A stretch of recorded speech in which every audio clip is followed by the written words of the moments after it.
Hi, welcome to the video about second part of Pythagorean Theorem proofs. We've seen a few video examples of different types of proofs. You saw one with done with starburst, and you've done one with, or looked at one with water and the thing that turns around and fills different parts of the Pythagorean theorem.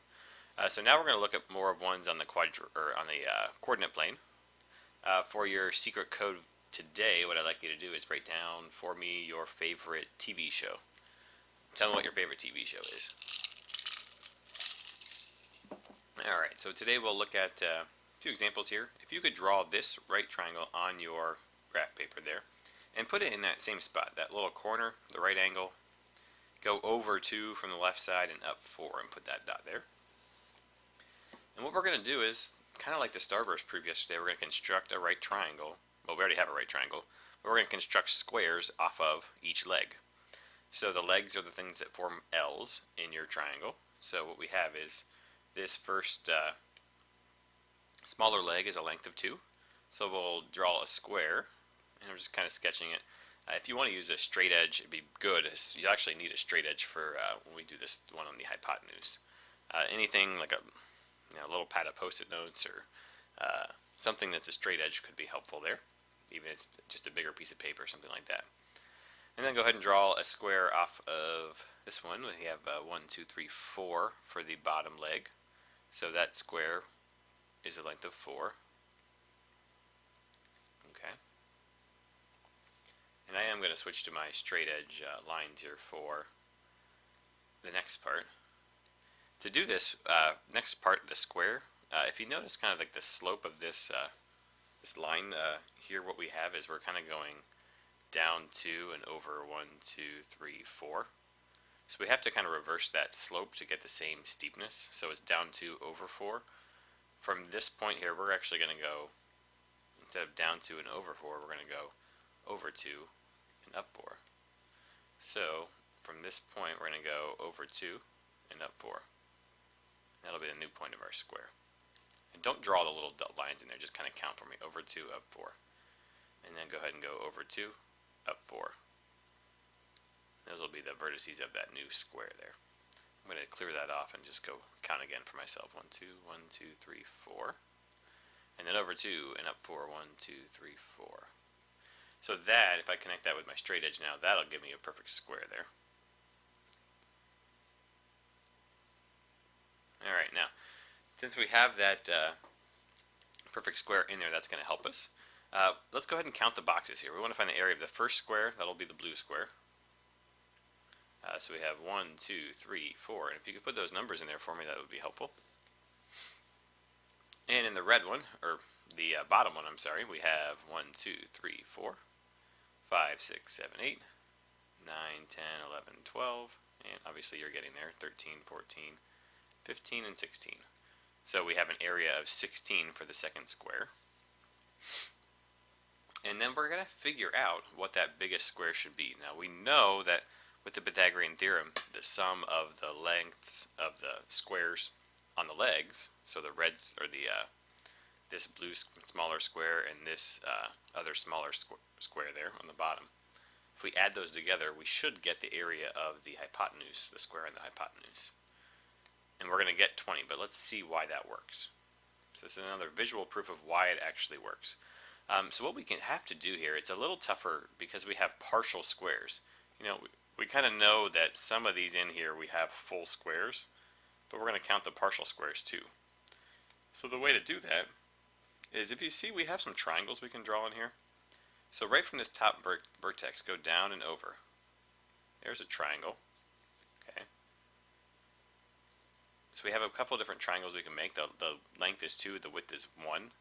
So for that triangle, it's 1/2 times the base times the height. The base is 2 and the height is 1. So it's 1/2 times 2 times 1. And half of 2 is 1, and 1 times 1 is 1. So essentially that triangle that we have there is an area of 1. And I'm going to clear off those numbers so we can see what's going on here. So this area here was 1. And we have a few other triangles with the same dimensions there, 2 by 1. So there's 1. Kind of in here we have 1. And here we have 1. Kind of hard to see sometimes. You have to kind of go over and look for the vertices where it kind of crosses. So here's one going up and over, kind of making our way all the way around here. And all those are actually the same sizes of triangles. So all these triangles around the outside are an area of 1. 1 and 1. And then we can count the ones on the inside. We have 1, 2, 3, 4, 5, 6, 7, 8, 9, 10, 11, 12. And then going around the outside, 13, 14, 15, 16, 17, 18, 19, 20. So the area of that big square was 12 full squares and 8 triangles that added up to an area of 1 each. So total area there is 20. So this is an extension of the starburst proof, basically. We can't turn the starburst around and make it work out, so we actually had to use triangles to help us out with that. So this is another reason that this actually works out. Alright, so there's that first proof there. 4 squared, or 4 plus 16 equals 20. In other words, the Pythagorean theorem would say 2 squared. The length of the first leg is 2, the length of the second leg is 4. And we know now that that big bit, that hypotenuse, would be an area of 20. So 2 squared is 4 plus 16. And that's going to give us whatever the square root of 20 is over there. Okay? And that's going to be a decimal approximation, something like that. Now we have a kind of a bigger example down here. Let's see if we can figure it out for another one. Okay? We have lengths of 4 and 6. So we're going to kind of start at the bottom corner here. And what I'd like you to do is, so we can get this to fit on here, let's go over 4 from the left corner down here. 1, 2, 3, 4, and up 6. So we'll go up to there, and that'll be the first part for our right triangle. So I'll put our right triangle right in that corner there where the right angle will be. And let's do this one in blue. So we want lengths of 4 and 6. Let's go up 4. Looks like that goes up. Let's see, 1, 2, 3, 4, 5, 6. Go ahead and draw a right triangle for me of 4 and 6 at that spot.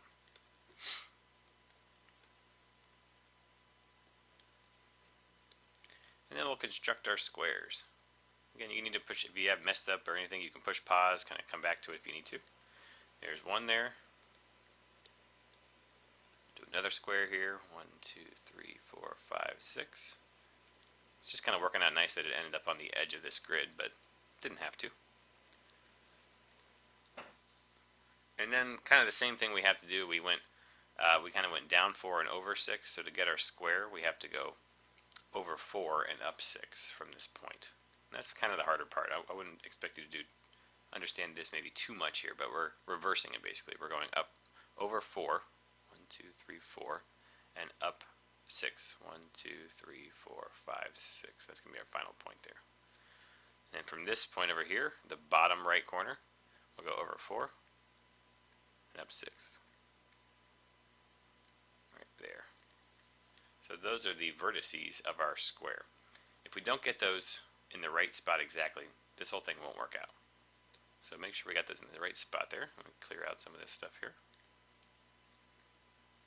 And we'll draw our new square. And you can kind of start seeing the relationship here if we start counting things. Let's get a darker color. I'll do this one in green. So here's my square. And let's go ahead and count up. We have 1, 2, 3, 4. Well, 4 by 4, that's going to be 16. 1, 2, 3, 4, 5, 6. 2, 3, 4, 5, 6. 6 by 6 is 36. So our first square is 16. Our second square is 36. And when we add those together, the Pythagorean theorem tells us that should be the area of the bigger square. So 6 plus 6 is 12. And 1 plus 1 plus 3 is 5. So our area of our largest green squares should be 52. So we got to figure out how this works out. So let's go ahead and draw in some triangles here. We have some different portions of pieces here. So we'll kind of go right down from the top vertex and vertice and over. Okay. From there we'll go down and over. Oops. No, that's alright. Down and over. Okay, and then we kind of go over, and I'm going down to this point because that's where it intersects exactly there. Over and down. Now from here, we got to get to this point here, the other intersection point, so we got to go up and over one. And then up and over and up, and then over. Each of those triangles is, if I kind of draw one off to the side here, maybe you'll see it better. It's 3 by 2. So 3 and 2. So if you do the area of a triangle formula, it's 1/2 times 3 times 2. And that is 6, but half of 6 is 3. So the area of each of these triangles is 3. And that should kind of make sense because we can see 2 full squares, and then these kind of portions all make the third one there.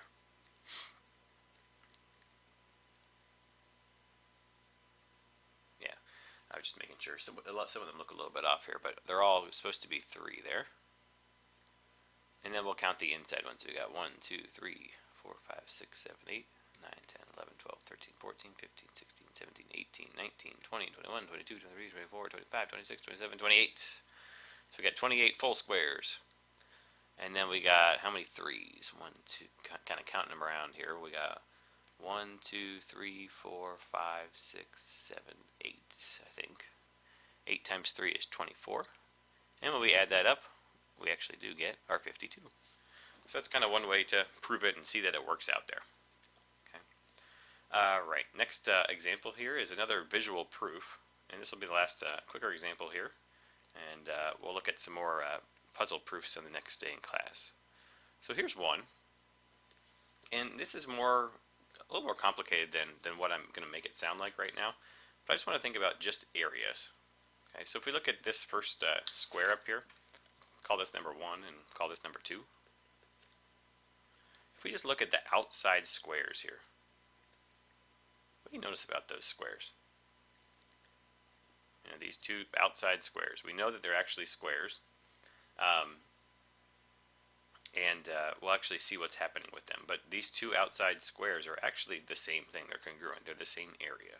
So that's the first important idea there, that they have the same area. So we can kind of jot that down. Outer squares have the same area. And what we also notice is that these triangles on the inside, this triangle has the length of A, and this triangle has a height of B, and they're all A by B basically. So all these triangles are all the same. So we have 4 triangles that are congruent.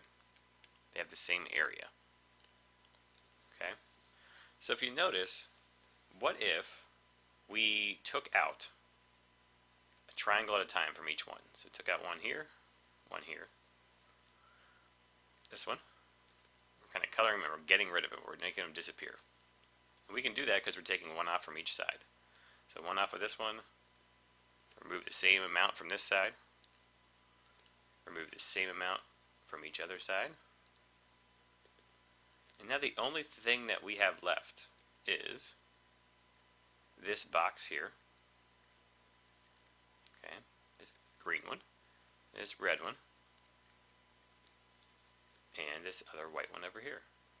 Okay, or I'll put it in yellow if you can see that. So since we've removed 4 of the same areas, 4 of the same triangles, and we started with the same areas, the red and green together is equal to the yellow. And that's another way to prove the Pythagorean theorem. So we'll say here that since we've removed those 4 triangles, they're removed.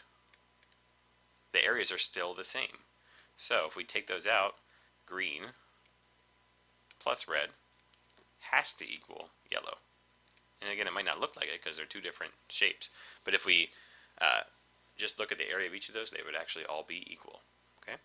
Those were 2 visual proofs of the Pythagorean theorem. We've looked at quite a few examples in class. We'll see you guys tomorrow.